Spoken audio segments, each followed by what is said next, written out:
Welcome to the deep dive. Great to be here. This is where we really try to cut through the clutter for you. Exactly. We sift through everything happening out there to find the insights that matter so you get informed without feeling, well, completely swamped. And today's focus is pretty unique, isn't it? Yeah, we're zeroing in on just one day, August 17th, 2025, a snapshot of Earth in motion. Our mission is to pull out the really significant global news from that single day. Find those crucial details, maybe some surprising connections too. That's right. We'll be jumping from, global politics and economics To sports, science breakthroughs, cultural moments. basically a bit of everything that happened on this one busy day. And by the end, hopefully, you'll have a really clear, well-informed picture. A proper snapshot. Okay, let's dive in. First up, global politics and economics. We're starting in South America. Bolivia. Voters are actually at the polls today. Presidential election. And our sources are pointing towards a pretty interesting shift in public feeling there. Yeah, what's really noticeable is, well, maybe waning is the right word for the support for the traditional leftist parties. So it's not about the old ideology so much anymore. Not primarily, no. The big issue, the one everyone's talking about, is inflation. It's hitting hard. Okay. So people just want economic relief. Stability. Overwhelmingly. It's a really clear demand. And, it shows how even in places with strong political traditions, those immediate bread and butter economic worries can just reshape everything. That makes sense. We're seeing that pressure elsewhere too, aren't we? Definitely. Practical concerns are pushing past the old divides in quite a few emerging economies.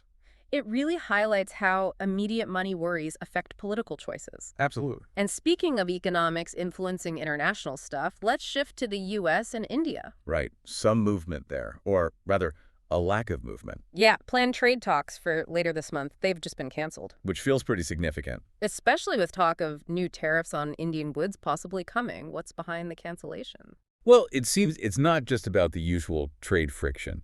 It points to a more complex geopolitical thing. Okay. India's oil imports from Russia. That seems to be a major sticking point. Oh, so energy alliances are messing with economic talks. Exactly. India's sticking with Russian oil, partly history, partly just current economics for them, and that's clearly creating leverage or maybe tension in talks with the U.S. So energy policy can actually override trade deals now. And in these high-stakes situations, Yeah, it seems it can often trump the traditional agreements. It's a fascinating dynamic. definitely a key point. More than just tariffs. Much more. And staying in India for a moment, there's another situation developing, this time in Bihar state. Yes, quite a big deal today. India's election commission is holding a press conference. Why? What's happening? Well, there's some serious allegations flying around. Claims of electoral misconduct Oh. and specific controversy over something called the State Information Register. But Basically, the official voter list. Pretty critical for making sure elections are fair. absolutely. So trust in the process is being questioned. It seems so.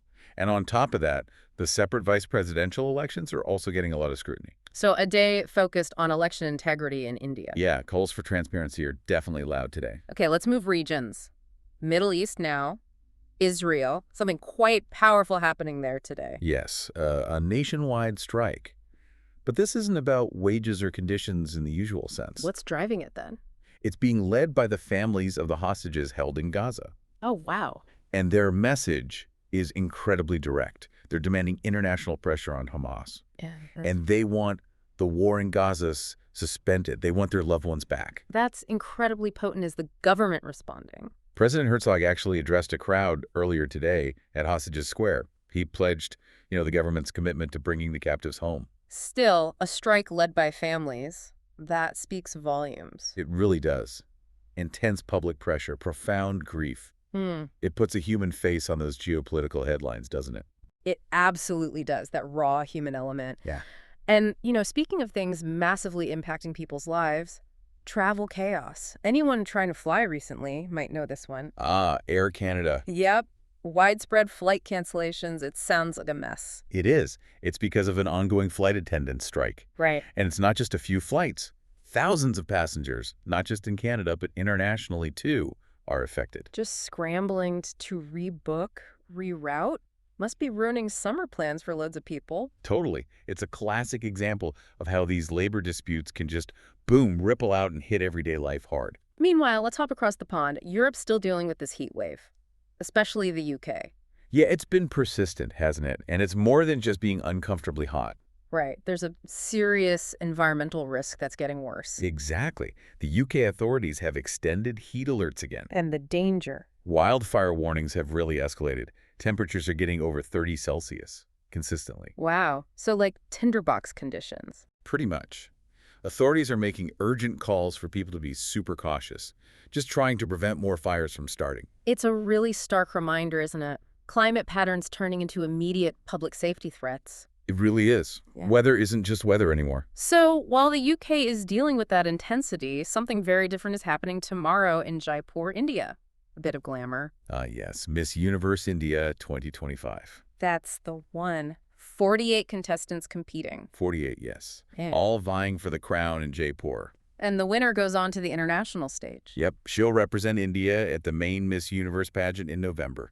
It's actually a pretty big cultural event there. Draws a lot of attention, national pride, that sort of thing. Huge viewership, absolutely. Okay, let's switch gears again. Sports. August 17th had some big moments there, too. Definitely. Let's start with the rugby. The All Blacks. New Zealand's All Blacks are back at #1 in the world rankings. How'd they manage that? A pretty convincing win against Argentina. The score was 41-24. Solid win. Any standout moments? Yeah, apparently 2 tries late in the game from Samsoni Takiaho really clinched it, showed their typical strength under pressure. Classic All Blacks. Okay, what else in sports? Wrestling fans, listen up.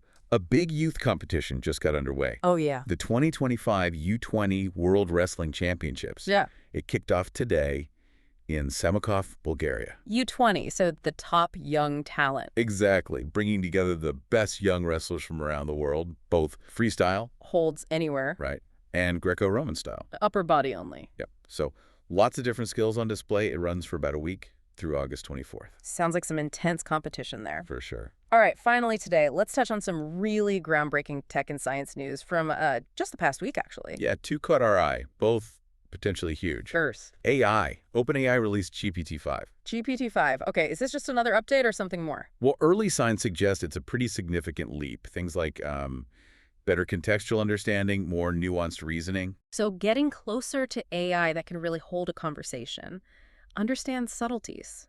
That seems to be the direction.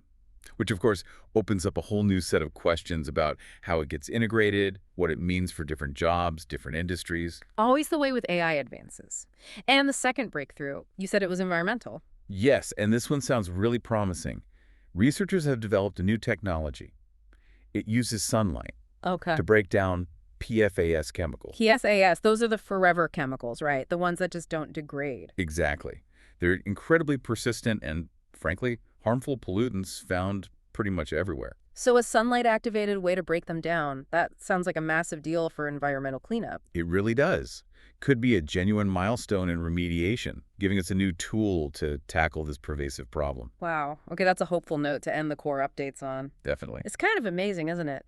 Looking back at just this one day, August 17th, we've gone from elections in Bolivia, Trade tensions involving the U.S., India, Russia, strike action in Israel, environmental warnings in the UK, sports triumphs, cultural events, and then these huge leaps in AI and environmental tech. all happening concurrently. It really shows how much goes on across the globe constantly. And hopefully this kind of deep dive helps you feel, properly informed about it all. It does. And maybe it also prompts a wider thought. Oh, yeah. Like what? Just thinking about how interconnected it all is. A heat wave here, an election there, a tech breakthrough somewhere else. They seem separate, but maybe they're not. Exactly. How do all these individual news items, these moments, actually feed into the bigger story of our world as it unfolds? And if they are all connected, weaving this complex global tapestry, what does that interconnection suggest about the future we're all building, maybe without even fully realizing it? Yeah, that's definitely something to chew on, a lot to consider. It is, isn't it?